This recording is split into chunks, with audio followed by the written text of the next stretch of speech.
So welcome to Pallavi TV. మనతో మాట్లాడడానికి BJP state leader Amarnath సారంగ్లో ఉన్నారు. Hi sir. సార్, మొత్తం మీద ప్రధానమంత్రి మోడీతో స్టేట్మెంట్ ఇప్పించారు, భయపడారా? రవి గారు, యాక్చువల్గా ప్రధానమంత్రి మోడీ గారికి విద్యార్థి లోకం పైన, ఈ తరం పైన, ఎస్పెషల్లీ ఈ జెన్జీ అని ఏదైతే మనం మాట్లాడుతున్నామో వాళ్ళపైన ఉన్న నమ్మకము, చిత్తశుద్ధి, వాళ్ళపైన ఉన్న ప్రేమ, ఓకే, ఈ మూడు ఆయనను పర్సనల్గా కదిలించాయి. సరే, అనేక ఈ దేశంలో సిచ్యువేషన్ చేయదాటిపోతుందని చెప్పేసి భయపడి ఆ విధంగా స్టేట్మెంట్ ఇచ్చారని చెప్పేసి మనకు అంటే యాంటీ బీజేపీ కానీ, కాంగ్రెస్ కానీ, సిజేపీ కానీ మొత్తం మీద మేము అనుకున్నది సాధించామని చెప్పేసి ఒక స్టేట్మెంట్ అంటున్నారు. అలా అనుకొని సాటిస్ఫై అయితే దట్స్ ఓకే. అంటే అదేమి ఇప్పుడు ఈ దేశంలో ఒక ప్రధానమంత్రి విద్యార్థుల కోసము దిగి వచ్చి మాట్లాడడం తప్పేం కాదు కదా. ఓకే, ఒక ప్రధానమంత్రిని కదిలించింది, అదే చెప్తున్నాను నేను. ప్రధానమంత్రి చాలా ఆలోచన చేసి యోజనాబద్ధంగా ఈరోజు విద్యార్థి లోకం కోసం వారి చదువు ఖరాబ్ కావద్దు, వాళ్ళ భవిష్యత్తు ఖరాబ్ కావద్దు, వాళ్ళు ఇట్లా రోడ్ల మీదకి వచ్చి ఇబ్బంది పడొద్దు అనే ఉద్దేశంతో ఈరోజు వారు మాట్లాడడం జరిగింది. దానికన్నా ముందు ప్రధానమంత్రి గారు ఒక అద్భుతమైన పని చేశారు. అది చాలా మంది ఎక్కువ దానిపైన ఫోకస్ చేయట్లేదు. మే 15వ తారీఖు ఎప్పుడైతే రీటెస్ట్ అని అనౌన్స్ చేయబడ్డదో, యాక్చువల్గా సిజేపీ ఎప్పుడు ఎంటర్ అయిందండి? జూన్ 6వ తారీఖు కదా వాళ్ళు వచ్చి ఈరోజు అంటే దేశంలో జంతర్ మంతర్ దగ్గర మేము ధర్నా చేస్తామని చెప్పింది ఎప్పుడు? జూన్ 6వ తారీఖు. ఓకే, జూన్ 6వ తారీఖు 25 రోజుల ముందే మే 15వ తారీఖే ప్రధానమంత్రి గారు ఎడ్యుకేషన్ మినిస్ట్రీ మేము ఈ ఎగ్జామ్ను క్యాన్సిల్ చేస్తున్నాము, దొంగ ఎగ్జామ్తోని, లీక్ అయిన ఎగ్జామ్తోని డాక్టర్లు కావద్దు ఈ దేశంలో, నిజమైన గ్రామీణ ప్రాంతాల నుంచి, చిన్న చిన్న ఫ్యామిలీస్ నుంచి, పేదరికం నుంచి కష్టపడి చదువుకున్న విద్యార్థులు ఎవరైతే నిజమైన అర్హులు ఉంటారో వాళ్ళే డాక్టర్లు కావాలి అనే ఒక పవిత్రమైన సంకల్పంతో ఈ ఎగ్జామ్ను రీటెస్ట్ కండక్ట్ చేశారు జూన్ 21వ తారీఖు. ఓకే, అంటే 25 రోజుల ముందే. వాళ్ళకి ఎవరు చెప్పలేదు, ఎవరు ధర్నాలు చేయలేదు. అంటే విద్యార్థుల మీద ఉన్న ప్రేమ కొద్దీ, ఎందుకంటే మా పార్టీలో కూడా అనేక మంది చిన్న స్థాయి నుంచి, గ్రామీణ ప్రాంతం నుంచి ఎదిగి వచ్చిన వాళ్ళు ఉన్నారు. ఫర్ ఎగ్జాంపుల్ నన్నే తీసుకోండి, నేను ఒక చిన్న గ్రామీణ ప్రాంతం నుంచి కష్టపడి ఐఐటి దాకా, నేను కూడా కాంపిటేటివ్ ఎగ్జామ్స్ రాసే కదా ఐఐటికి వెళ్ళింది. నాకు కూడా పెద్ద పెద్ద కోచింగ్లు, కోటాకు, అక్కడికి ఇక్కడికి నన్ను ఎవరు పంపించలేదు. మా తల్లిదండ్రులు చిన్న గ్రామంలో బతికే ఫ్యామిలీ మాది. సో ఎవరైనా అట్లాంటి వాళ్ళు అనేక మంది మా పార్టీలో ఉన్నారు, మాకు తెలుసు వాళ్ళ బాధ ఏంది అనేది. అందుగురించే దొంగ పేపర్లతోని, లీక్ అయిన పేపర్లతోని అనర్హులు డాక్టర్లు కావద్దు, ఈ దేశానికి ఒక తరానికి అది నష్టం జరుగుతుంది అనే ఒక సదుద్దేశంతో వెంటనే దాన్ని రీటెస్ట్ చేశారు. రీటెస్ట్ చేయడమే కాదు రవి గారు, ఇది చాలా మనది నోట్ కావాలి, ఇది ఫోకస్ చేయాలి. రీటెస్ట్ ను చాలా పకడ్బందీగా, ఒక చిన్న పొరపాటు కూడా జరగకుండా, అది ముందే చేయొచ్చు, ఒక్కళ్ళు కూడా వేలెత్తి చూపకుండా ప్రధానమంత్రి గారు స్వయంగా తనే రంగంలోకి దిగి, మీరు దిగవచ్చి అంటారా, రంగంలోకి దిగారంటారా, ఇంకా మీరు పదాలు ఏ విధంగా నన్ను టంగ్ ట్విస్టర్ చేసినా పర్వాలేదు, కానీ ప్రధానమంత్రి గారు స్వయాన తానే రంగంలోకి దిగి, ఎయిర్ ఫోర్స్ ను రంగంలోకి దిగించి పేపర్లు ఎక్కడ చిన్న పొరపాటు కూడా జరగకుండా 20.18 అంటే 20,18,000 మంది టెస్ట్ తీసుకోవడము, దాని రిజల్ట్ తెలియడము, మొన్న 1,37,000 MBBS సీట్ల కోసం ఆల్రెడీ కౌన్సిలింగ్ ప్రారంభం కాబోతున్నది. అంటే దాని అర్థం ఏంటండి, within weeks time. And ఈ మొత్తం ఈ 3-4 వారాల సమయంలో నేను ప్రత్యక్షంగా personally I want to thank each and every parents, each and every coaching centre, training centres, teachers, everyone. హాస్టళ్లలో పిల్లలకు రూపాయి ఖర్చు లేకుండా మళ్ళీ 1 మంత్ కంటిన్యూ చేయడం జరిగింది. దాదాపు ఈ దేశంలో కొన్ని వేల హాస్టళ్లలో ఆ పిల్లలు ఎవరైతే ఎగ్జామ్ మే 3వ తారీఖు రాయాల్సిన ఎగ్జామ్ రాశారో వాళ్ళందరికీ ఎగ్జామినేషన్ క్యాన్సిల్ అయిన తర్వాత దాదాపు 46-47 రోజుల పాటు మళ్ళీ వాళ్ళందరినీ హాస్టల్లో ఉంచుకొని ₹1 ఎక్స్ట్రా కట్ చేయలేదు చాలా మంది. చిన్న ఎక్కడ కూడా పొరపాట్లు జరగలేదు, చాలా మంది రిజెక్ట్ కాబడలేదు. సో అందుగురించే దయచేసి ఈ విషయాలపైన కూడా ఫోకస్ చేయాలి. ఎందుకంటే ఇంత పెద్ద వ్యవస్థలో 20 లక్షల మంది స్టూడెంట్స్, వాళ్ళ పేరెంట్స్, వాళ్ళు చదివిన కాలేజీలు, వాళ్ళకి ట్రైనింగ్ చేసిన టీచర్లు, ఇంతమంది అన్సంగ్ హీరోస్ ఉన్నారు దీనిలో. వాళ్ళ గురించి ఎవరు మనం గొప్పగా మాట్లాడుకోవట్లేదు. మనం ఏదైనా సరే పొరపాటు జరిగింది, 100% అది తప్పు జరిగింది, నేను కాదనట్లేదు. అసలు దాన్ని ఎవరు ఇంతకు ముందు రోజులలో దాన్ని ఇగ్నోర్ చేసేటి వాళ్ళు, జరగలేదు, ఎంక్వైరీ చేసేసి మాట సార్. పకడ్బందీగా మోడీ దగ్గరుండి అన్ని అంటే ఎయిర్ ఫోర్స్ దించారు, అది చేశారు, అది ముందే పకడ్బందీగా ఎందుకు చేయలేదు అని చాలా మంది క్వశ్చన్. అంటే నీట్ అనేది ఒక ప్రతిష్టాత్మక ఎగ్జామ్, ఐఐటీలో మీరు కూడా చేశారు కాబట్టి అది చాలా ఇంపార్టెంట్. చాలామంది విద్యార్థులు అయితే కష్టపడతారు. పకడ్బందీ అనేది ఫస్ట్ జరిగినప్పుడు జరగలేదు అనేది ఇప్పటికీ CJP కానీ కాంగ్రెస్ కానీ విద్యావేత్తలు కానీ చెప్పేది. 100% రవి గారు, యువర్ రైట్. ఒక పొరపాటు జరిగింది. అసలు ఎవరు కూడా పొరపాటు నుంచి మనం తప్పించుకోలేని పొరపాటు జరిగింది. ఓకే. ఈ దేశంలో ఒకప్పుడు పేపర్ల మీద ఎగ్జామ్ రాసేవారు, తర్వాత OMR షీట్లు వచ్చినాయి. OMR షీట్లు వచ్చిన తర్వాత కంప్యూటర్ బేస్డ్ టెస్ట్లు వచ్చింది. 2020-21 తర్వాత IIT JEE ఎప్పుడు లీక్ కాలేదు? ఎందుకు లీక్ కాలేదు? అప్పటి నుంచి అది కంప్యూటర్ బేస్డ్ టెస్ట్ అయింది. ఈ దేశంలో 16-17 లక్షల మంది IIT JEE mains advanced exams తీసుకుంటారు. అవన్నీ కంప్యూటర్ బేస్డ్ టెస్ట్ కదా. అక్కడ చిన్న లీక్ అయ్యే అవకాశమే లేదు. ఎందుకంటే మీ పక్కనే కూర్చున్నా కూడా మీకు వేరే పేపర్ వస్తుంది, నాకు వేరే పేపర్ వస్తుంది. ఏ క్వశ్చన్ మీకు వస్తుందో ఏ క్వశ్చన్ నాకు వస్తుందో అర్థం కాదు. కంప్యూటర్ బేస్డ్ టెస్ట్ మీరు చేసిన కొద్దీ ఒక క్వశ్చన్ తర్వాత ఒకటి వస్తూ ఉంటుంది. ఈ దేశంలో GMAT ఎగ్జామ్స్ జరుగుతాయి, GRE TOEFL ఎగ్జామ్స్ జరుగుతాయి. ఎప్పుడు అది లీక్ అయిన రిపోర్ట్స్ రావు. ఎందుకు రావు? Because it is a computer based test. Unfortunately ఏం జరిగిందంటే 2017లో ఎప్పుడైతే NTA అంటే నేషనల్ టెస్టింగ్ ఏజెన్సీకి ఈ నీట్ ఎగ్జామ్ కండక్ట్ చేసే బాధ్యతను ఇచ్చిన తర్వాత, ఎందుకంటే నీట్ ఎగ్జామ్ 2010లోనే స్టార్ట్ అయింది, ఏది UPA 2 ఉన్నప్పుడే జరిగిపోయింది. అక్కడి నుంచి అనేక సార్లు అది లీక్ కావడము, ఒక పెద్ద మాఫియా దాని చుట్టూ లక్షల కోట్ల రూపాయల వ్యాపారం జరగడము, పేపర్లు అమ్మడము, ఏది రోడ్డు పైన వంకాయలు బీరకాయలు అమ్మినట్టు ఇవన్నీ జరిగినాయి.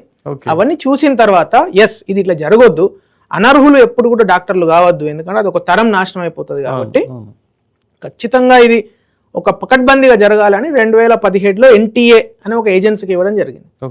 ఆ NTA ఏజెన్సీ అయిన తర్వాత with in very short span అంటే 2-3 ఏళ్లకే వాళ్ళు దాన్ని కంప్యూటర్ బేస్డ్ టెస్ట్ చేయాలి అని 2021-22లోనే తేల్చడం జరిగింది. కానీ అన్ఫార్చునేట్లీ అది జరగలేదు. ఆ జరగడంలో ఆలస్యం కావడం వల్ల అది ఏదైతే కంప్యూటర్ బేస్డ్ టెస్ట్ కింద ఇప్పుడు ప్రధానమంత్రి గారు మోడీ గారు ఏం చెప్పారు, నెక్స్ట్ ఇయర్ నుంచి 100% ఇది CBT కాబోతున్నది, కంప్యూటర్ బేస్డ్ టెస్ట్ కాబోతున్నది. ఇక మీరు లీక్ అయ్యే అవకాశమే లేదు దీనికి. అంటే మనం ఏం చెప్తామంటే ఇంగ్లీష్లో there are so many glass ceilings that needs to be broken in this country, right? It is not easy. Bureaucracy ఉంటది, పెద్ద కోచింగ్ మాఫియా ఉంటది, లక్షల మంది వేల మంది ప్రొఫెసర్లు ఒక కార్టెల్ లాగా ఉంటారు. అంత ఈజీగా బ్రేక్ చేయలేం. మీరు ఒక చిన్న ఊర్లో ఒక ట్యూషన్ సెంటర్నే ఎవరు ఏం చేయలేకపోతారండి. కోట్ల రూపాయల వ్యవహారం కదండి. మీరు ఒక అంటే కోటా లాంటి ప్లేసెస్ లో కోచింగ్ సెంటర్లు, ఇప్పుడు బైజూస్ అనే ఒక coaching company, online coaching company, right, 150,000 కోట్ల రూపాయల వాల్యుయేషన్ దాకా వెళ్ళింది అది. అంటే ఎంత పెద్ద వ్యాపారం జరుగుతున్నది దేశంలో ఆలోచించండి. అది ఒక కంపెనీ నేను చెప్పేది, అలాంటి 100 కంపెనీలు ఉన్నాయి ఇండియాలో. సో విద్యా వ్యాపారం అనేది చాలా పెద్ద అది పెద్ద సబ్జెక్ట్. అది నేను దానిలోకి వెళ్ళదలుచుకోలేదు, కానీ దాని మ్యాసివ్ సైజు గురించి చెప్తున్నా. అంత పెద్ద సైజు, అంత పెద్ద మ్యాసివ్ ఒక వ్యవస్థ మిగతా అన్ని వ్యవస్థల మీద ప్రెషర్ తీసుకురాగలుగుతున్నది. సో దాన్ని బ్రేక్ చేయాలి అంటే ఒక కామన్ గ్రామీణ ప్రాంత ఒక ఇంటర్మీడియట్ స్టూడెంట్ చేయలేడు. దానికి ప్రభుత్వం దిగి రావాల్సిందే అని దిగి వచ్చింది.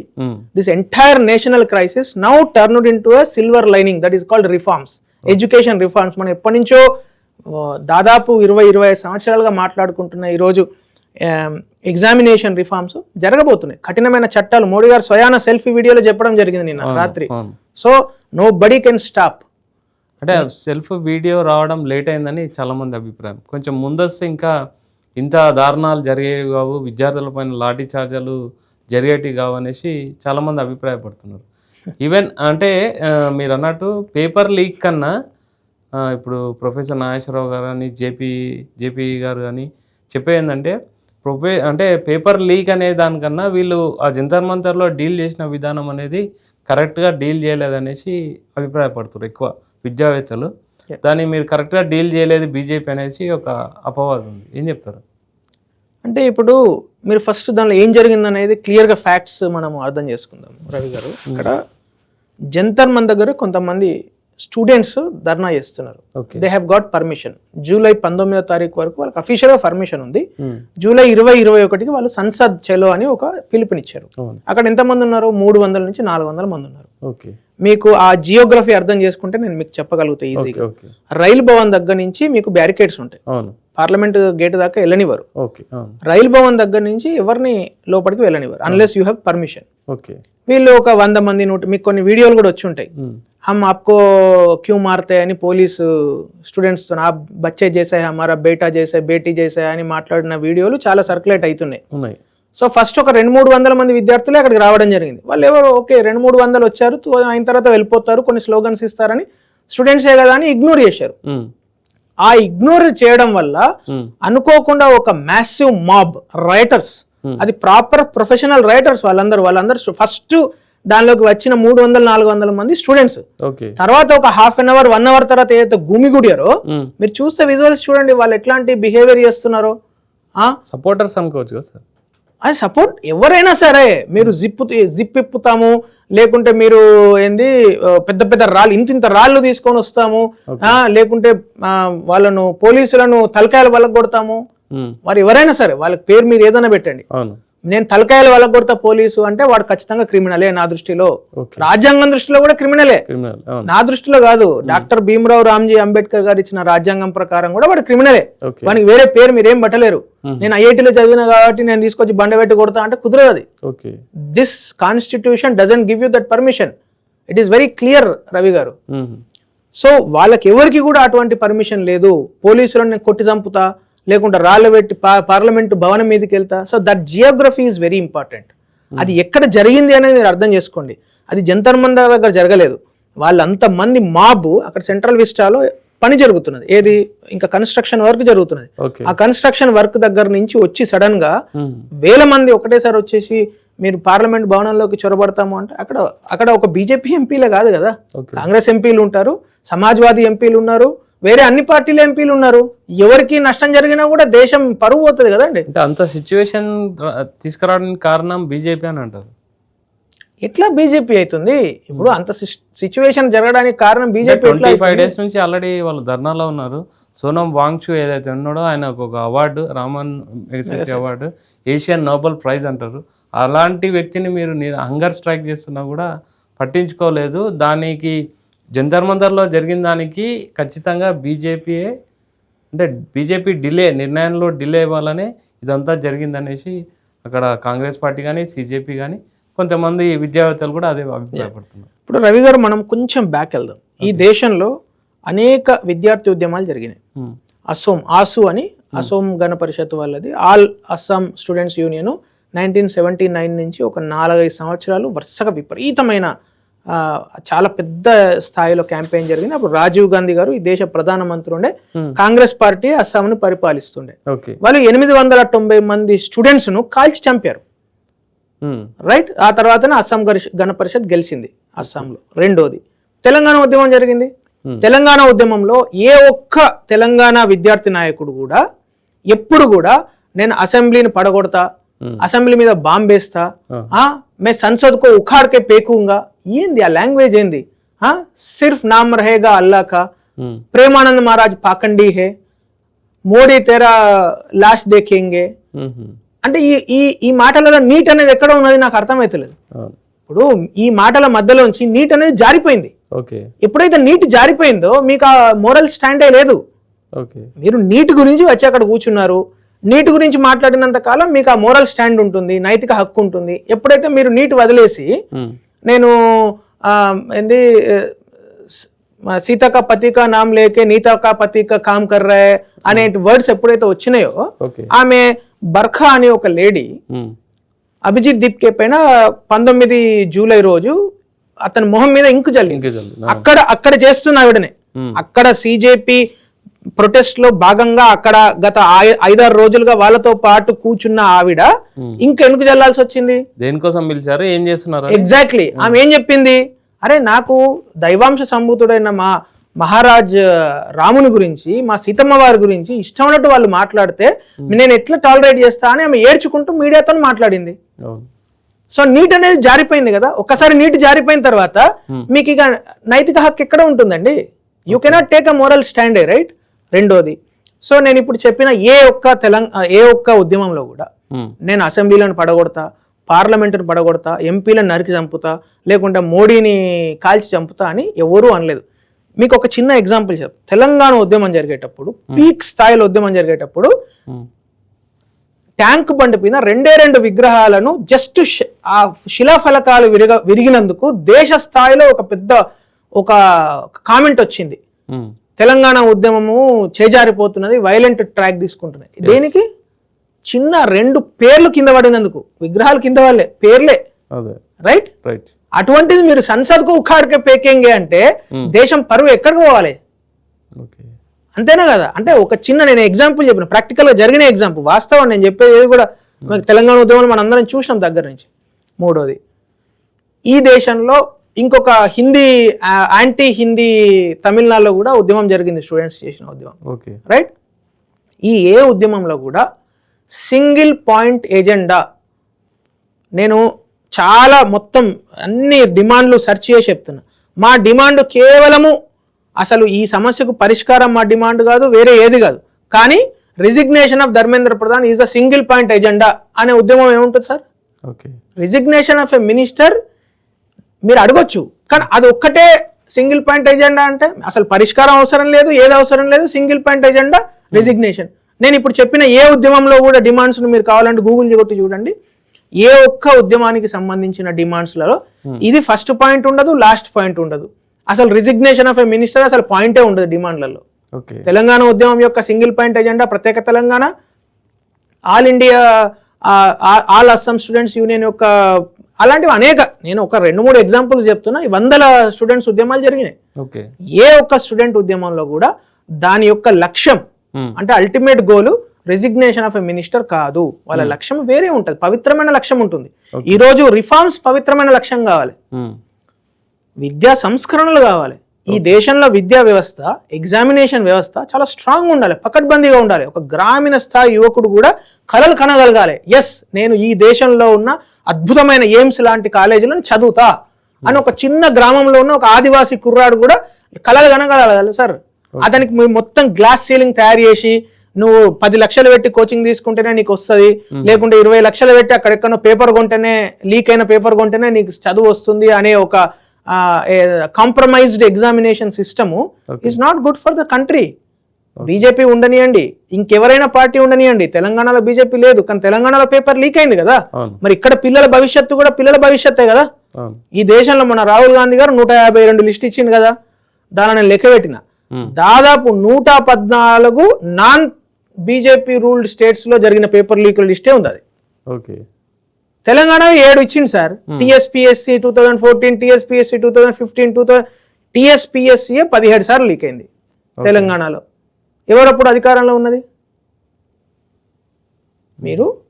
నేనేమంటున్నానంటే ఈ దేశంలో అనేక సార్లు పేపర్ లీక్ అయింది, రైట్? పేపర్ లీక్ అయినప్పుడు అప్పుడున్న గవర్నమెంట్ అయితే దాన్ని అసలు ఇగ్నోర్ చేసేసింది. అంటే ఇప్పుడు కాంగ్రెస్ ఏమంటుంది అంటే మేము ఈ సిచ్యువేషన్లో అంటే ధర్మేంద్ర ప్రధాన్ని రిజైన్ చేయించే వాళ్ళమని అంటున్నారు. అదే ధర్మేంద్ర ప్రధాన్ వాళ్ళ పార్టీలో లేడు కదా, వాళ్ళు ఎట్లా రిజైన్ చేపిస్తారు? అంటే మీ సేమ్ సిచ్యువేషన్ ఎవరైనా విద్యాశాఖ మంత్రి ఉంటే మేము ఇప్పటికీ రిజైన్ చేయించే వాళ్ళము, విద్యార్థులే మాకు ఇంపార్టెంట్ అని స్టేట్మెంట్ ఇచ్చారు, డైరెక్ట్ స్టేట్మెంట్ ఇచ్చారు. ఎగ్జాక్ట్లీ. సో ఇక్కడ పాయింట్ ఏంటంటే రవి గారు, అందుగురించే కాంగ్రెస్ పార్టీ గెలవలేదు దేశంలో.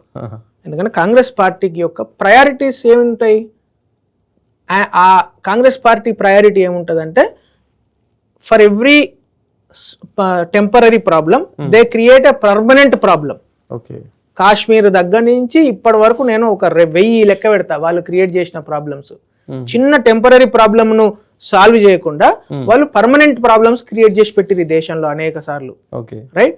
ఈ రోజు ఏమంటున్నారు కాంగ్రెస్ పార్టీ? నేను మీకు 2 ఎగ్జాంపుల్స్ చెప్తా. 2020లో నేషనల్ ఎడ్యుకేషన్ పాలసీ 2020 వచ్చింది. వచ్చినప్పుడు కనీసం రాహుల్ గాంధీ గారు అసలు దానిలో ఏమున్నది ఆ డ్రాఫ్ట్ కాపీలో చదివిండా? చదవకుండా వెంటనే మేము రిజెక్ట్ చేస్తున్నాము. ఒక పక్కన మీరే సంస్కరణలు కావాలంటారు, న్యూ ఎడ్యుకేషన్ పాలసీ తీసుకొస్తే వద్దు అంటారు. ఏంది మీరు న్యూ ఎడ్యుకేషన్ పాలసీలో ఈ 4వ పేజీలో ఇది తప్పున్నదని చెప్పండి, అది వేరు. అసలు మొత్తం బుక్కే తీసి ఇది నేను రిజెక్ట్ చేస్తున్నా అంటే. రెండోది, ఎన్టీఏ వచ్చినప్పుడు ఏం చెప్పారు సార్?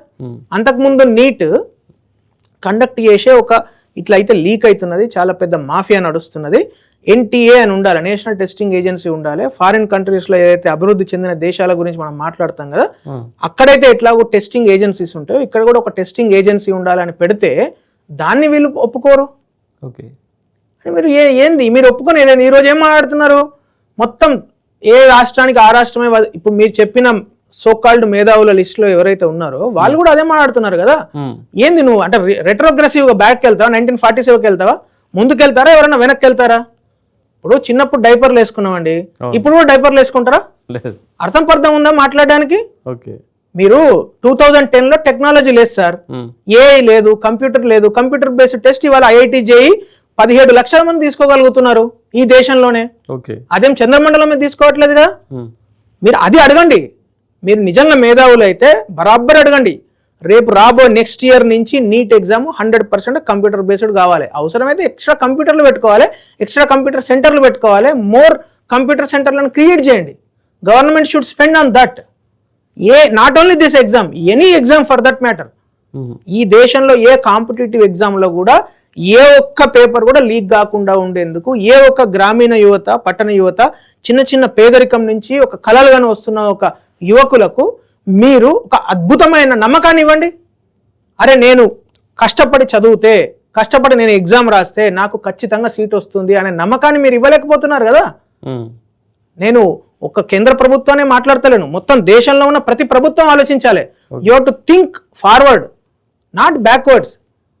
ఇప్పుడు ఈ దేశంలో రకరకాల టెస్టులు జరిగి రకరకాల ఇప్పుడు ఒకప్పుడు జిప్మర్ అని ఒక టెస్టు, ఎయిమ్స్కి ఒక టెస్టు, ఇట్లా ఒక 36 ఎగ్జామ్స్ జరిగేటివి.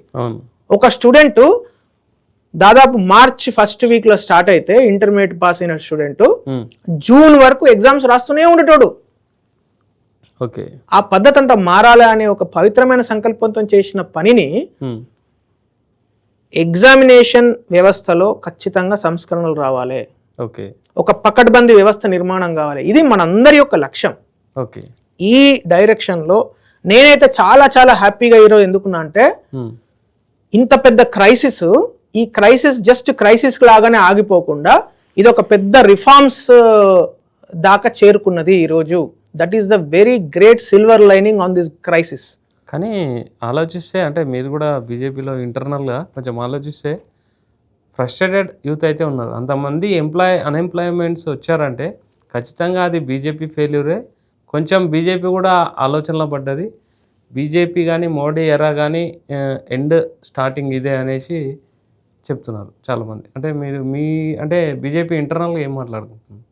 అట్లా అనుకోని సాటిస్ఫై అయితే పర్లేదు కదా. అంటే మనకు డైరెక్ట్ కనిపిస్తుంది కదా సార్, దాన్ని నేను కామెంట్ చేసేది ఏముంటుంది? ఇప్పుడు వాళ్ళు అట్లా అనుకుంటున్నారంటే వాళ్ళు అనుకున్న మీద నేను కామెంట్ చేయలేను కదా. అంటే లిటరల్గా కూడా మనకు చాలామంది పబ్లిక్ సపోర్టు సోషల్ మీడియాలో కానీ చాలామంది సపోర్టర్స్ స్టూడెంట్స్కి ఇచ్చారు, తర్వాత సిజేపీ పార్టీకి ఇచ్చారు, కొంతమంది కాంగ్రెస్కి ఇచ్చారు. అంటే దిస్ ఈజ్ ద మోడీ ఎరా ఎండింగ్ అనేసి ఒక నినాదం అయితే వచ్చింది. మేము కూడా స్టూడెంట్స్కే మద్దతుగా మాట్లాడుతున్నాం కదా. అసలు స్టూడెంట్కు వ్యతిరేకంగా ఏ ఒక్క బీజేపీ నాయకుడు కానీ ఏ ఒక్క బీజేపీ మంత్రి కానీ ఇప్పటివరకు మాట్లాడలేదు. మీరు చూపించండి. అసలు సాక్షాత్ ప్రధానమంత్రి గారే ఈ దేశంలో నీట్ పేపర్ లీక్ కావడం అనేది ఒక మహాపాపం అన్నారు. మనందరం జస్ట్ తప్పు అని వదిలిపెడుతున్నాం, మహాపాపం అని చెప్పిండు ఆయన. ఇంకేం కావాలి సార్? ఈ దేశ ప్రధాని అంటే the most important decision maker in this country has believed that this is a wrong. ఇంకెవరు మీరు ఒప్పిస్తారు? మీరు ధర్నాలు చేసినా తలకాయలు వలగొట్టుకున్నా ఎవరిని ఒప్పియాలి? పాకిస్తాన్ ప్రధానిని ఒప్పిస్తే సరిపోదు కదా. ఈ దేశ ప్రధాని ఒప్పుకున్నాడు కదా. ఈ దేశ ప్రధాని చాలా కేటగారికల్ గా చెప్పిండు, ఎస్ ఇది ఒక పెద్ద పాపం జరిగింది, ఇటువంటి పాపం మళ్ళీ జరగొద్దు. ఇక్కడ ఒక పాయింట్ మీరు అర్థం చేసుకోండి. ఇక్కడ చాలా చాలా చెప్తున్నా, పొరపాట్లు జరగడం సహజం, రైట్? పొరపాట్లు జరగకుండా అసలు ఇది we don't have magic wand, right? ఈ రోజు ఒక్క రోజులో ఇట్లా ఓం భీం బట్ అంటే మారేది కాదు వ్యవస్థలు. కానీ చిత్తశుద్ధి, good intention, the good intention is always half done the work. ఈరోజు గవర్నమెంట్ యొక్క యాక్షన్స్ చూడండి సార్. ప్రధానమంత్రి గారు పర్సనల్గా తీసుకొని 20 లక్షల మంది రాసే టెస్టును పర్సనల్గా మానిటర్ చేసారు వారు. ఒక ఎగ్జామ్, నేషనల్ స్థాయిలో జరిగే ఒక ఎగ్జామ్ను ప్రధానమంత్రి గారు స్వయాన తన ఆఫీస్లో కూర్చొని మానిటర్ చేసిండు. ఇంతకన్నా మీరు కన్విన్స్ చేయడానికి ఇంకేముంటుంది పాయింట్? విద్యార్థి లోకానికి హైయెస్ట్ సపోర్ట్ ఎవరు చేసిరు? ఈరోజు భారతీయ జనతా పార్టీ చేసింది, ప్రధానమంత్రి గారు చేశారు, కేంద్ర ప్రభుత్వం చేసింది. ఇంకెవరు చేశారు సార్? 20 లక్షల మంది భవిష్యత్తు కదా. వాళ్ళకి ఈరోజు టెస్ట్ పెట్టకుండా వాళ్ళందరూ ఏమవుతుండే? వాళ్ళ తల్లిదండ్రులు ఏం కావాలి? అంటే ఇయర్ బేస్డ్ కాకుండా వాళ్ళు safe. yes you have to focus on that. this government and this prime minister we have to give a due credit to him. మీరు తప్పన్నారు, yes we accept it, and ఈ కరెక్ట్ జరిగిందని కూడా correct అనండి, తప్పే ఉంది. ఇప్పుడు ఇట్స్ నాట్ ఈగో క్లాష్, అర్థమైందా? ఇప్పుడు మేధావులు అనేటి వాళ్ళు మీరు ఆబ్జెక్టివ్గా చెప్పండి, ఆబ్జెక్టివ్ ఓకే పొరపాటు జరిగింది, ఎస్ పొరపాటు జరిగింది, దాని వెంటనే సరిదిద్దుకున్నారు. సరిదిద్దుకోవడమే కాదు, భవిష్యత్తులో ఇటువంటి పొరపాటు జరగకుండా సంస్కరణలు తీసుకొచ్చిర్రు ఇంత స్పీడ్గా, right? See when the crisis hits speed matters. స్పీడ్గా డిసిషన్ తీసుకోవాలి. విత్ ఇన్ 1 monthలో మళ్ళీ ఎగ్జామినేషన్ కండక్ట్ చేయడము, మళ్ళీ రిజల్ట్స్ ఇవ్వడము, వాళ్ళందరికీ వాళ్ళ యొక్క ఆకాంక్షలు. మీరేం భయపడకండి నాన్న, ఈ 20 లక్షల మంది వాళ్ళ తల్లిదండ్రులకు ఒక అగోనీని, ఒక పెద్ద సార్ మీరు నేను మాట్లాడుకోవడం వేరు. 2 సంవత్సరాలు పొద్దున్న రాత్రైందా పొద్దునైందా మధ్యాహ్నం అయిందా తెలియకుండా రూమ్ లో కూర్చొని చదువుకునే ఒక పిల్లనికో లేకుంటే అమ్మాయికో తెలుస్తుంది వాళ్ళ భవిష్యత్తు. ఈరోజు వాళ్ళందరూ ఎంత ఆవేదన చెందుతారు. మీరు మనం తెలంగాణలో చూసాం, గ్రూప్ 1 టెస్ట్ క్యాన్సిల్ అయినందుకు, ఏది లీక్ అయిందని క్యాన్సిల్ అయినందుకు 1 year వరకు టెస్ట్ జరగలేదు. వాళ్ళు ఎంత బాధపడ్డారండి, ఇయర్ మొత్తం వేస్ట్. లక్షల మంది బాధపడ్డారు కదా, వాళ్ళ తల్లిదండ్రులు, వాళ్ళ కుటుంబాలు ఎంత డిప్రెషన్కు గురైతే. ఈరోజు అంతా జరుగుతలేదు కదా, అంటే అసలు క్రైసిస్ అది, దానిలోకి మనం వెళ్ళలేదు. This is very very important. ఈరోజు మనం దాన్ని గ్రహించాలి. ఇది ఈరోజు this should be the last one. ఇంకోటి ఇప్పుడు ప్రజెంట్ అప్డేట్ స్టేటస్ ఏంటంటే, సిజేపీ స్పోక్స్ పర్సన్ జేపీ నడ్డా గారితో భేటీ అయ్యారు. అవుట్కమ్ ఏంటంటే ఖచ్చితంగా 3 అయితే పెట్టారు. ధర్మేంద్ర ప్రధాన్ అయితే ఖచ్చితంగా రాజీనామా చేయాలి, 24 hours డెడ్ లైన్ ఇచ్చారు, లేకపోతే నేషనల్ వైజ్ మళ్ళీ పోరాటం కాల్ ఉంటుంది, నేషనల్ వైజ్ కాల్ ఉంటుందని చెప్పారు. సో ఇప్పుడు సెకండ్ వచ్చేసి ₹1 కోటి వాళ్ళకు ఎక్స్‌గ్రేషియా ఇవ్వాలని చెప్పేసి నీటిలో చనిపోయిన అంటే సూసైడ్ చేసుకున్న వాళ్ళకు.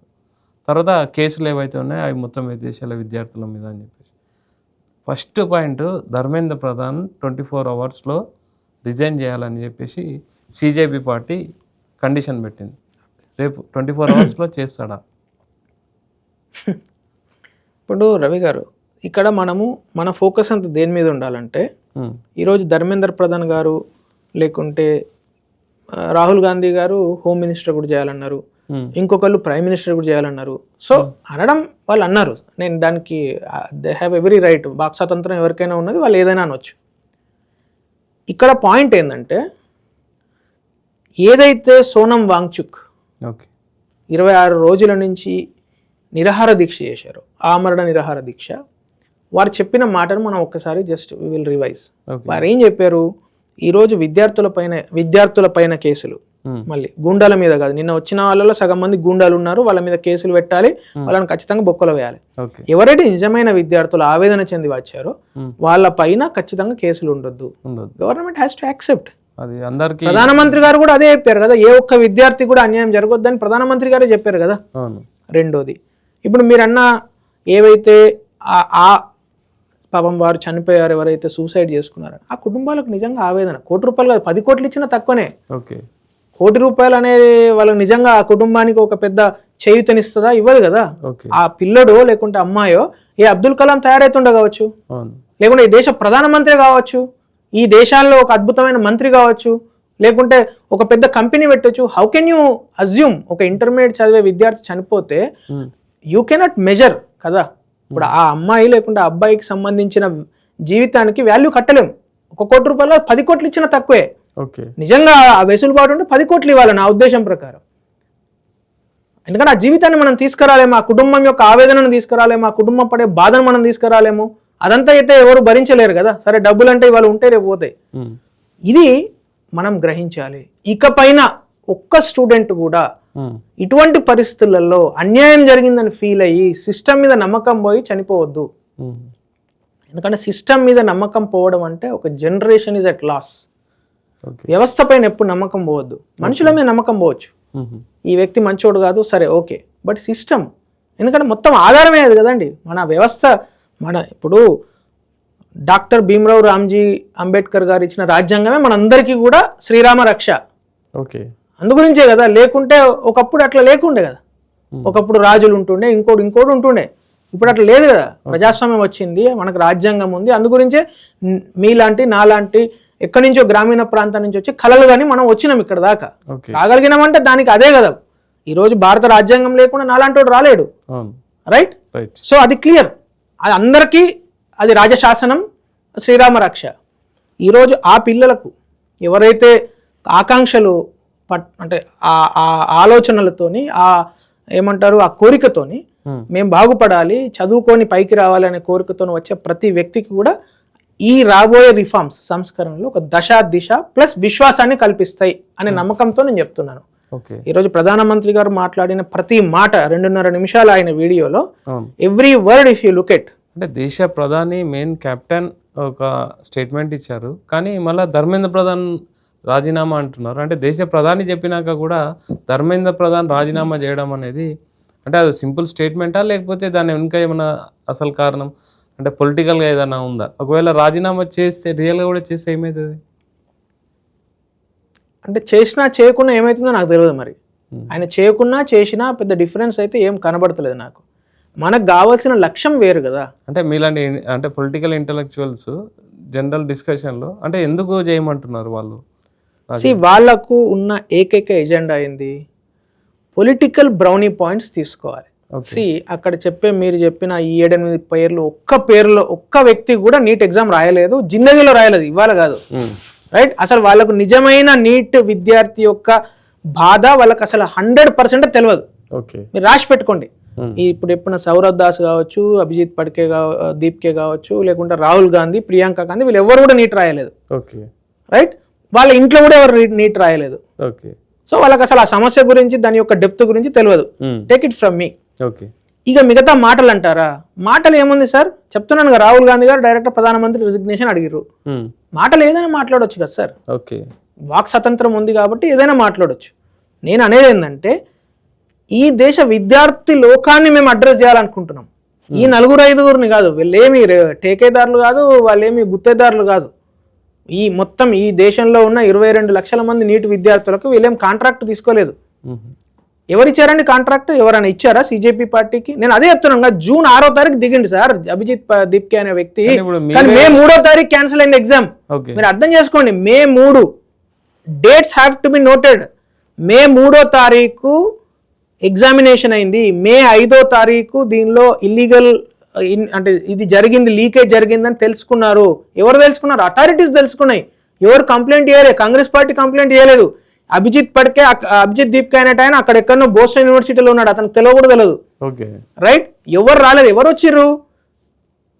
అక్కడ ఉన్న ఆ ఏజెన్సీ ఏదైతే ఎన్టీఏ ఏజెన్సీ వాళ్ళే రియలైజ్ అయ్యారు ఇదేదో జరిగింది, ఇక్కడ ఏదో మాఫియా నడుస్తున్నదని. May 12వ తారీఖు ఎగ్జామినేషన్ క్యాన్సిల్ చేశారు. May 15వ తారీఖు, June 21వ తారీఖు రీటెస్ట్ ఉంటుందని చెప్పారు. వీళ్ళు దిగింది ఎప్పుడు సార్? June 6వ తారీఖు. అసలు జరిగిన దానికి దీనికి దాదాపు 33 రోజుల డిఫరెన్స్ ఉంటే మీకు ఈ రోజు అక్కడ వాళ్ళు కూర్చున్నారు, ఒక వైలెన్స్ జరిగింది కాబట్టి yes government has to talk to them whoever they may be. వాళ్ళు ఎవరికి టేకేదారులు కాకపోయినా, వాళ్ళు ఏమి హక్కుదారులు కాకపోయినా, వాళ్ళు ఏమి నీట్ ఎగ్జామ్ స్టూడెంట్స్ అందరూ వీళ్ళకు ఓట్లేసి గెలిపించలేదు.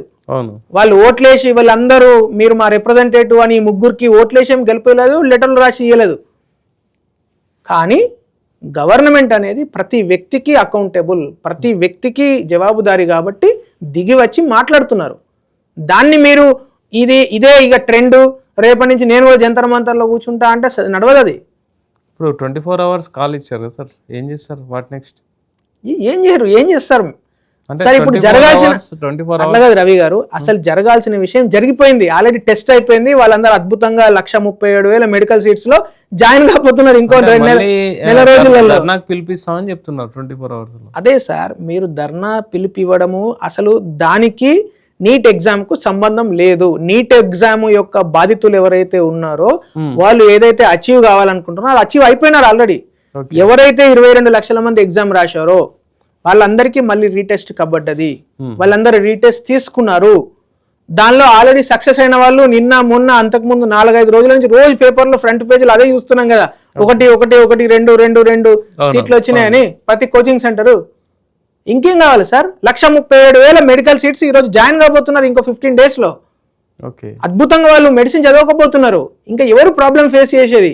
ఈ 5 గురించి ప్రభుత్వాలు పనిచేయవు కదా, ఆ 22 లక్షల గురించి కదా పనిచేయాల్సింది ప్రభుత్వాలు. మీరే చెప్పండి. సపోజ్ మీరే ఆ సీట్లో కూర్చున్నారు, మీకు 22 లక్షల మంది యొక్క జీవితాలు, వాళ్ళ యొక్క భవిష్యత్ ఇంపార్టెంటా, లేకుంటే ఈ 5 అదేదో టీవీ ముందు ఏదో ఇంటర్వ్యూ ఇచ్చారు ఇది ఇంపార్టెంటా? చెప్పండి. 22 లక్షల మంది యొక్క భవిష్యత్తు కదా ఎవరికైనా ఇంపార్టెంట్. సామాన్యంగా ఆలోచిస్తే వాళ్ళ భవిష్యత్తు ఇవాళ నువ్వు సేఫ్ కదా, వాళ్ళు ఎవరు అగోనీలో లేరు కదా, ఆవేదనలో లేరు కదా, ఇంకా సమస్య ఏంది? వీళ్ళు ధర్నా చేస్తారా, చేయనియండి. ఇప్పుడు అసలు ఏదైతే స్టూడెంట్స్ కు న్యాయం జరగాలి అనే ఒక పవిత్రమైన సంకల్పం ఏదైతే ఉందో అది జరిగిపోయింది. అది చెప్తున్నా నేను. ఈ రోజు ఎగ్జామినేషన్ స్టేట్మెంట్ ఇచ్చినాక అది క్లోజ్ అయిపోయింది. ఇప్పుడు వాళ్ళు మాట్లాడే దానిలో వాళ్ళు నిజంగా సరే వాళ్ళు ఎవరైనా కావచ్చు, వాళ్ళకు ఓట్లేసి గెలిపించిర్రా లేకుంటే ఇంకో రకంగా వచ్చిర్రా అనేది immaterial. They have come there, we're discussing with them. Nadda గారు మాట్లాడుతున్నారు, గవర్నమెంట్ హ్యాస్ టు, అంటే గవర్నమెంట్ వాళ్ళు కూర్చొని, ఎందుకంటే నిన్న సోనం వాంగ్చుక్ నిరాహార దీక్ష హంగర్ స్ట్రైక్ అయిపోయింది. ఎందుకు అయిపోయింది? వారు సాటిస్ఫై అయితేనే కదా. గవర్నమెంట్ చేసే పనులతోని గవర్నమెంట్ ఏమేమి కష్టపడి చేసిందనే దాన్ని ఆయన కన్విన్స్ చేయడం జరిగింది. He has accepted, he has acknowledged, endorsed. That's why he has broken the fast. సిజేపీని ఏ విధంగా చూస్తుంది బీజేపీ?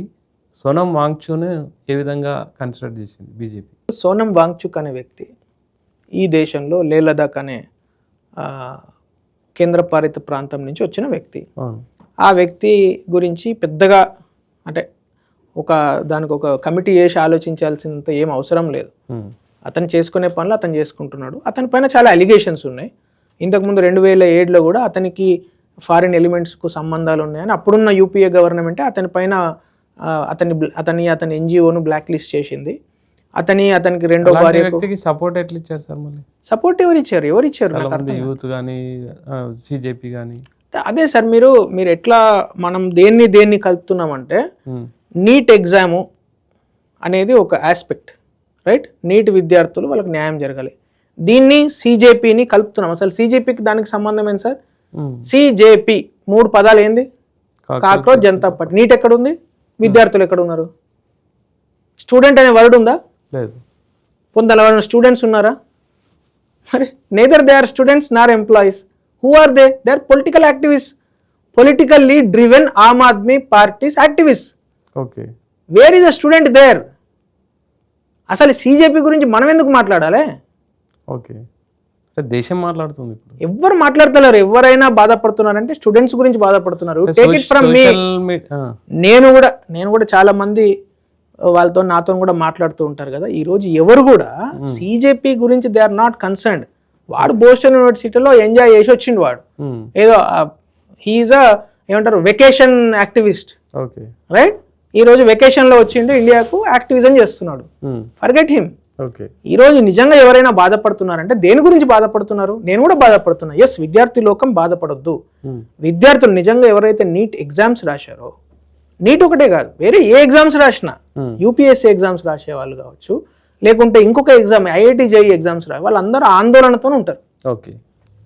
వాళ్ళ యొక్క కష్ట నష్టాలను ఈ దేశం ఖచ్చితంగా భరించాలి. ఇప్పుడు మీరు చెప్పిన పాయింటే సార్, ఆ ఫ్రస్ట్రేషన్కి సిజేపీ సపోర్ట్ ఇచ్చిందని బీజేపీ ఇవ్వలేకపోయిందని చాలా మంది అంటారు. ఫ్రస్ట్రేషన్ అంటే మీరు అన్నట్టు 100 మెంబర్స్ రాస్తే అందులో 95 మెంబర్స్ రాదు, 5 మెంబర్స్కే వస్తుంది. కరెక్ట్. ఈ 95 మెంబర్స్ యొక్క ఫ్రస్ట్రేషన్ ఆల్రెడీ సిస్టమ్ మీద అయితే ఫ్రస్ట్రేటెడ్ ఉంటారు. అంటే ఆ ఎమోషన్లోనో రాలేదని కోపంతోనో వాళ్ళకు కొంచెం మీరు అంత నమ్మకం ఇవ్వలేకపోయారు. ఎట్లా ఇస్తుందండి రవి గారు? ఇప్పుడు ప్రధానమంత్రి గారు ఇప్పుడు మీరే చెప్పారు, రైట్? ఒక సేవ్ ఐఐటి జేఈ తీసుకుందాం, ఒక 20,000 సీట్లు ఉంటాయి, రైట్? 16-17 లక్షల మంది రాస్తారు. 20,000 మినహాయిస్తే మిగతా 16,80,000 మంది ఏం చేయాలి? వాళ్ళందరూ ఫ్రస్ట్రేషన్ చేసి రాళ్ళు పట్టుకొని కాలేజీల మీదకి వెళ్ళాలా? కొంచెం చెప్పండి. అది కాదు కదా. కొంతమంది నెక్స్ట్ టైం ప్రిపేర్ అయ్యి రాస్తారు, కొంతమంది వేరే కాలేజీలో జాయిన్ అవుతారు. దేశం నడుస్తున్నది కదా అట్లాగే, కాదా? ఇదే విధంగా జరుగుతున్నది కదా. You aim for something, you don't get it, you get something else. From there you put more struggle next లెవెల్కి వెళ్ళడానికి. That's how human evolution has happened కదండి, మానవ క్రమం అట్లానే వచ్చింది కదా, దాన్ని మనం ఏం చేయగలుగుతాం? దట్ సింపుల్ అరిథమెటిక్ అది. ఓకే 100 సీట్లు ఉంటాయి, 1000 మంది రాస్తారు, 100 మంది జాయిన్ అవుతారు, 900 మంది జాయిన్ కాలేరు. అది సింపుల్ మ్యాథమెటిక్స్. అది దానికి ఎవరు ఆన్సర్ చేయాల్సింది ఏమి ఉండదు. సిజేపీ 900 మందికి కూడా సీట్లు ఇస్తా అంటే మరి నేనేం చెప్పలేను దానికి.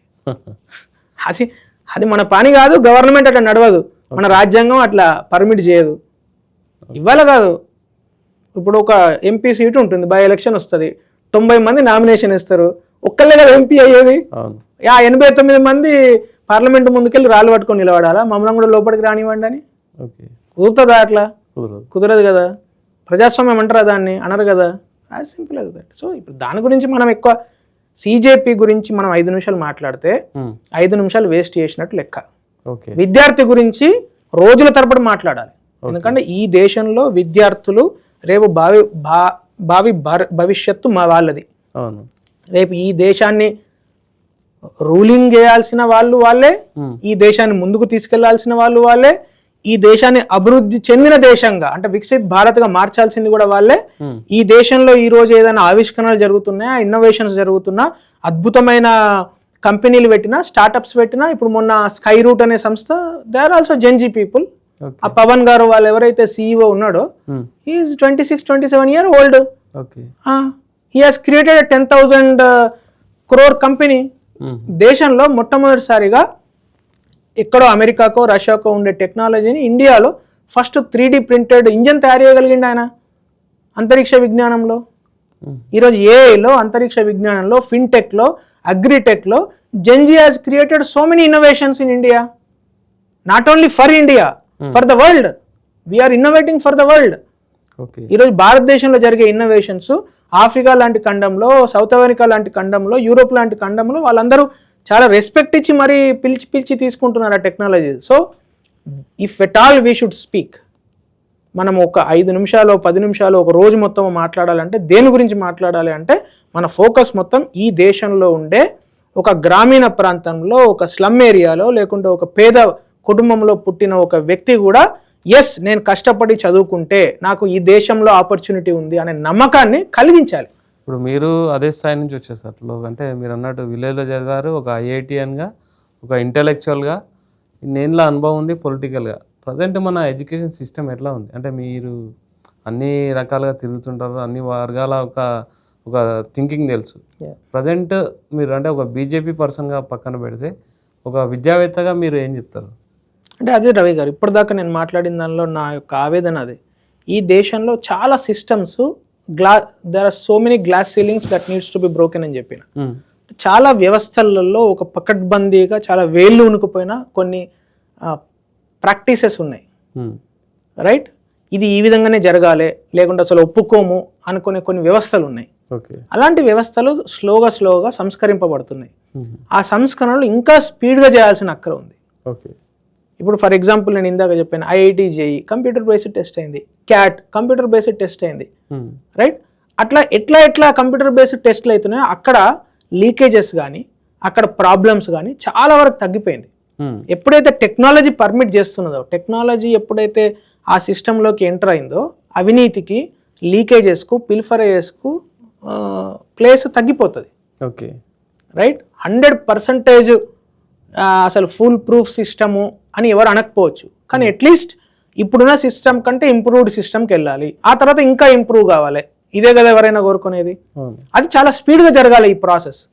విద్యా వ్యవస్థ భారతదేశంలో బాగుపడాలన్నా, లేకుంటే ఇంకా అద్భుతంగా జరగాలన్నా, అంటే ప్రపంచానికే ఒక రోల్ మోడల్ లాగా, నేను వేరే దేశాన్ని కంపేర్ చేయను, ఎందుకంటే భారతదేశం చాలా ఎన్నో రెట్లు మనకున్న పర్ముటేషన్స్ అండ్ కాంబినేషన్స్లో మనం చేస్తున్నది చాలా గొప్ప, వేరే దేశాలతో కంపేర్ చేస్తే. మన దేశంతో కంపేర్ చేసుకునే మనం ముందుకెళ్ళాలి. మనకున్న కెపాసిటీ ఏంటంటే మనం చాలా అద్భుతంగా ఆలోచించగలుగుతారు. ఈ ఇప్పుడున్న పిల్లలు ఇన్ని జరిగినా కూడా మీరు రేపు పొద్దున ఒక కోచింగ్ సెంటర్ చూడండి, ఫుల్ ఉంటారు. ఎందుకంటే వాళ్ళకు ఎక్కడో తెలియని ఒక నమ్మకం ఉంది, ఎస్ నేను కష్టపడి, ఎందుకంటే వాళ్ళు దే సీ ద స్టోరీస్ కదా. ఇప్పుడు మీరు ఇందాక నన్ను అన్నారు, నేను I'm also a story, you are also a story, they see us. వాళ్ళ ఆ పిల్లలు ఎంతోమంది చూస్తూ పెరుగుతారు కాబట్టి వాళ్ళకి ఇంకా నమ్మకం ఉంది, ఎస్ నేను చదువుకుంటే. ఎందుకంటే ఈ దేశంలో ఒక మిడిల్ క్లాస్ ఫ్యామిలీకి బ్రేక్ త్రూ ఏంది అంటే education is the only break through. Education, competitive exams చదివి కష్టపడి రాసి ఐఐటీసా లేకుంటే ఐఐఎంసా లేకుంటే మెడికల్ సీట్సా ఇవి కొట్టే కుటుంబాలు మారుతాయి. Okay, that is the very very fundamental rule which is prevailing. అందు గురించి డాక్టర్, లాయర్, మన డాక్టర్ ఇంజనీర్ అని ఎందుకు మనం మాట్లాడుకుంటామంటే they have seen families changed. Okay, చిన్న పేద ఫ్యామిలీ సడన్ గా కొంత ఒక స్థాయికి, మిడిల్ క్లాస్ స్థాయికి రావడం వాళ్ళు చూస్తున్నారు కాబట్టి ఓకే ఇది మనం రెప్లికేట్ చేయొచ్చు, ఈ మోడల్లో మనం వెళ్తే మనం అభివృద్ధి చెందొచ్చు అని ఒక నమ్మకం. ఆ నమ్మకం ఎందుకు వచ్చిందండి?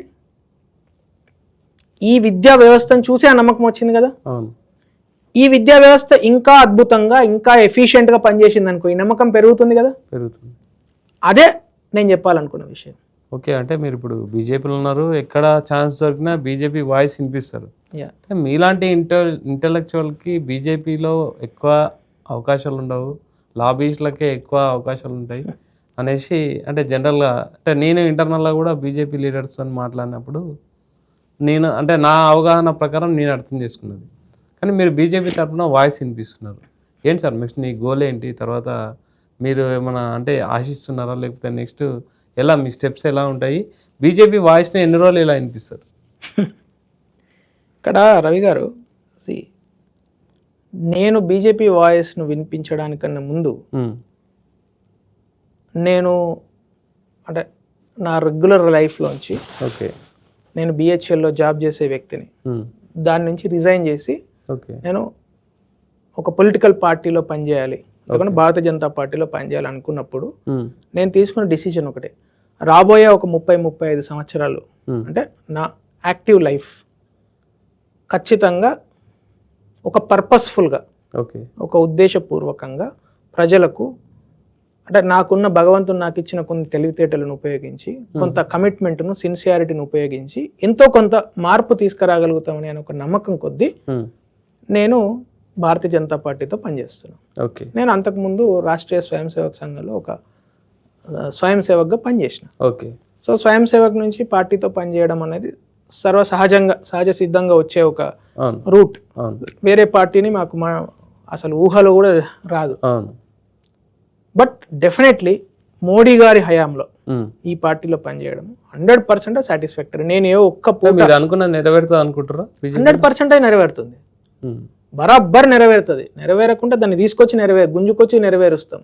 అందు గురించే కదా సార్ మనకు భగవంతుడు శక్తిని ఇవ్వాలని రోజు పొద్దున్నే దేవునికి మొక్కినప్పుడు అదే మొక్కుతాం. అంటే మీలాంటి కష్టపడే వాళ్ళకి కాదు, లాబీస్ట్లకే ఎక్కువ వర్కౌట్ అవుతుందని బీజేపీలో. అది టెంపరీ సార్. అదంతా రవి గారు, ఇదంతా ఏదో కొంతమంది మీడియాలో మాట్లాడి లేకుంటే ఏదో బయట మాట్లాడే లూజ్ టాక్ కానీ నిజంగా కమిట్మెంట్ తో, నిజంగా సిన్సియారిటీతో పనిచేశారు కాబట్టి నరేంద్ర మోడీ గారు ఈ దేశ ప్రధాని అయ్యాడు. నరేంద్ర మోడీ గారు ఏ లాభీ సార్? ఆయనకు ఏమైనా కోట్ల రూపాయలు ఉన్నాయా, లేకుంటే ఆయన ఏమైనా ఫలానా వాళ్ళ కొడుకు, ఫలానా వాళ్ళ తమ్ముడు, ఫలానా వాళ్ళ బావమరిదే? కాదు కదా. అమిత్ షా గారు ఎవరు కొడుకు సార్? అమిత్ షా గారు వారి తండ్రి పేరు తెలుసా మీకు? తెలియదు కదా. మనం అమిత్ అనిల్ చంద్ర షా అని రాస్తాం కాబట్టి వాళ్ళ తండ్రి పేరు తెలుసు, తప్పితే వాళ్ళ తండ్రి గురించి మనకు తెలియదు కదా. రైట్. ఇప్పుడు కిషన్ రెడ్డి గారు తండ్రి గురించి తెలుసా? తెలియదు కదా. బండి సంజయ్ గారు తండ్రి గురించి తెలుసా? తెలియదు కదా. మరి వీళ్ళందరూ ఎట్లా వచ్చారు సార్? ఇదే పార్టీలో వచ్చారు కదా. కిషన్ రెడ్డి గారు వచ్చారు, బండి సంజయ్ గారు వచ్చారు, నరేంద్ర మోడీ గారు ఇంకా అంతకన్నా ఎక్కువ రుజువేం కావాలి? భారతీయ జనతా పార్టీ. అమర్నాథ్ పేరు అవసరం లేదు సార్. ఈ దేశంలో ఎక్కడో ఒక మూలకు కూర్చొని ఒక చిన్న ఆలోచనతోని ఎంతో ఒక చిన్న ఉడతా భక్తిగా ఒక చిన్న మార్పు జరిగినా కూడా లైఫ్ సాటిస్ఫాక్షన్ ఉంటుంది. ఒక చిన్న మార్పు, ఒక చిన్న అడుగు, ఒక చిన్న చేంజ్ సరిపోతుంది కదా. ఎందుకంటే భారతదేశంలో నేను అదే మళ్ళీ చెప్తున్నాను, మనం ఒక అద్భుతమైన జాతి. ఇన్ని సమస్యలున్నా, ఇన్ని రకాల ఆర్థికపరమైన సమస్యలున్నా, ఇన్ని రకాల ఏమంటారు రుగ్మతలున్నా, సామాజిక రుగ్మతలున్నా, అయినా కూడా మనం ఎంత రికన్సైల్ అయ్యి అందరం కలిసి జీవిస్తున్నాం అనేది ఇది సామాన్యమైన విషయం కాదు రవి గారు. ఈ జాతి చాలా చాలా చాలా పురోగమించిన జాతి. మిగతా జాతులతో కంపేర్ చేస్తే ఎంతో అడ్వాన్స్డ్ ఉన్నాం. ఎవరికి తెలియదు. సరిగ్గా మీరు అబ్జర్వ్ చేస్తే, డీప్గా అబ్జర్వ్ చేస్తే మనకు అర్థమవుతుంది. ఈ దేశంలో ఒక చాలా కోట్ల ధనవంతుడు, చాలా రిక్షా నడుపుకునే కార్మికుడు కూడా కలిసి మాట్లాడుకునే అద్భుతమైన సమాజం సార్ మనది. We never had a class wars. Okay, right. చిన్న చిన్నవి జరుగుతూ ఉంటాయి, బట్ మీరు బ్రాడ్గా ఆలోచిస్తే ఈ దేశంలో ఏ రోజు కూడా క్లాస్ వార్స్ జరగలేదు. విప్లవాలు వానికి పైసలు ఉన్నాయి కాబట్టి బాంబులు వేయలేదు, ఎప్పుడు కూడా జరగలేదు. అట్లా ఏదైనా జరిగినా 1-2 ఇన్సిడెంట్స్ తప్పితే ఓవరాల్ గా మీరు దేశం యొక్క పురోగమనం లాస్ట్ 100,000 years హిస్టరీ చూస్తే we're very very very enterprising,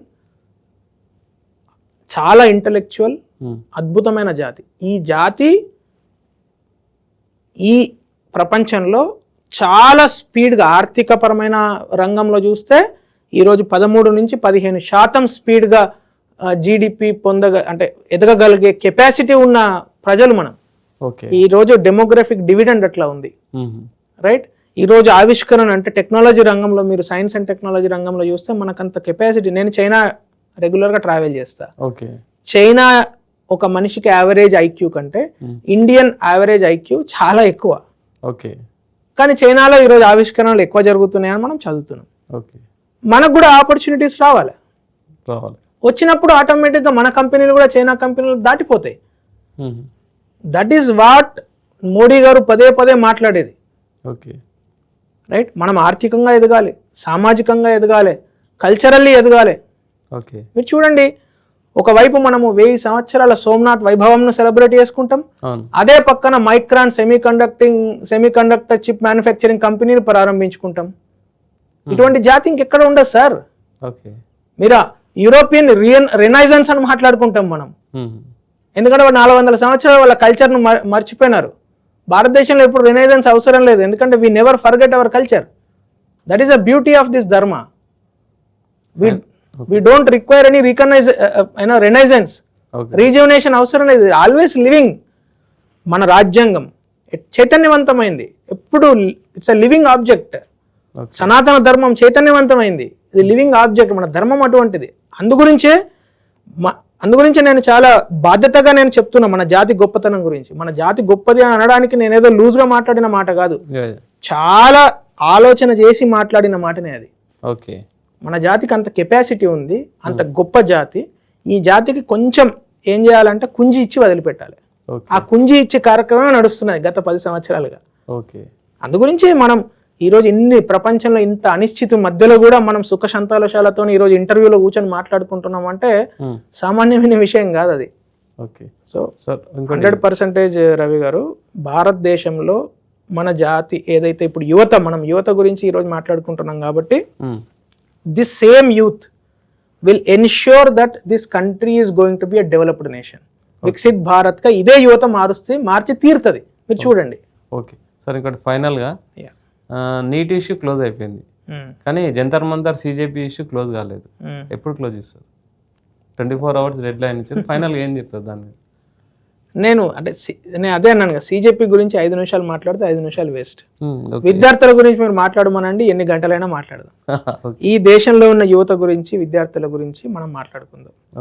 ఈ దేశంలో ఉండే విద్యా వ్యవస్థ గురించి, విద్యలో జరగాల్సిన సంస్కరణల గురించి మనం మనలాంటి యువకులే కాదు అనేక మంది మేధావులతోని బ్రెయిన్ స్టార్మింగ్ సెషన్స్ జరగాలి, అద్భుతమైన రిఫార్మ్స్ జరగాలి. ఈ దేశంలో ఉండే ఏ మూలకున్న విద్యార్థికి కూడా అపనమ్మకం కలగకుండా విశ్వాసాన్ని కల్పించే బాధ్యత మనందరి మీద ఉన్నది. మీడియా మీద ఉన్నది, నాలాంటి పొలిటికల్ యాక్టివిస్టుల మీద ఉన్నది, ప్రభుత్వంలో ఉన్న పెద్దల మీద ఉన్నది. ప్రతి వ్యక్తికి ఆ బాధ్యత ఉన్నది.